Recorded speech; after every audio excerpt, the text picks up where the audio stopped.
দেশের আলোচিত তারকা দম্পতি মেহজাবিন চৌধুরী এবং নির্মাতা আদনান আল রাজীব এক যুগেরও বেশি সময় ধরে ভালোবাসার সম্পর্কে ছিলেন তারা। তবে সে সম্পর্কের কথা এত বছর ধরে প্রকাশ্যে আনেননি কেউই। অবশেষে দীর্ঘ ১৩ বছরের লুকোচুরি প্রেমের পর চলতি বছরের ফেব্রুয়ারিতে একসঙ্গে নতুন জীবনের পথ চলা শুরু করেন তারা। বন্ধন হলো বিয়ের মাধ্যমে। বিয়ের পর থেকেই সুখের সংসারে দিন কাটাচ্ছেন এই তারকা জুটি।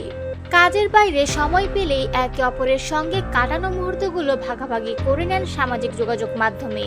তাদের পোস্ট মানে ভক্তদের ভিড় আর উচ্ছ্বাসে ভরে ওঠে ফেসবুক কিংবা ইনস্টাগ্রাম। এরই ধারাবাহিকতায় শুক্রবার ২৯ আগস্ট নিজেদের রোমান্টিক একটি মুহূর্ত প্রকাশ্যে আনলেন নির্মাতা রাজীব। পোস্ট করা ছবিতে দেখা যায় শান্তশিষ্ট স্বামী রাজীবের বাহুডোরে দুষ্টু মিষ্টি ভঙ্গিতে ধরা দিয়েছেন মেহজাবিন। ছবিটি প্রকাশের পর মুহূর্তেই ছড়িয়ে পড়ে ভক্তদের মাঝে।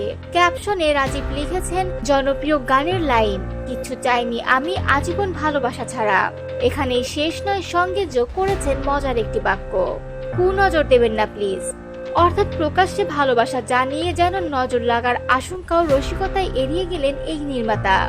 এমন পোস্টে যেমন ঝলমল করছে দাম্পত্য ভালোবাসা, তেমনই দর্শকরাও পাচ্ছেন প্রিয় তারকাদের বাস্তব জীবনের মিষ্টি এক ঝলক। ভক্তরা একের পর এক কমেন্টে জানাচ্ছেন শুভেচ্ছা আর ভালোবাসা। প্রসঙ্গত ২০১২ সাল থেকেই প্রেমে ছিলেন মেহজাবিন ও রাজীব। তবে সে সময়ে কেউই সম্পর্কের কথা প্রকাশ্যে বলেননি।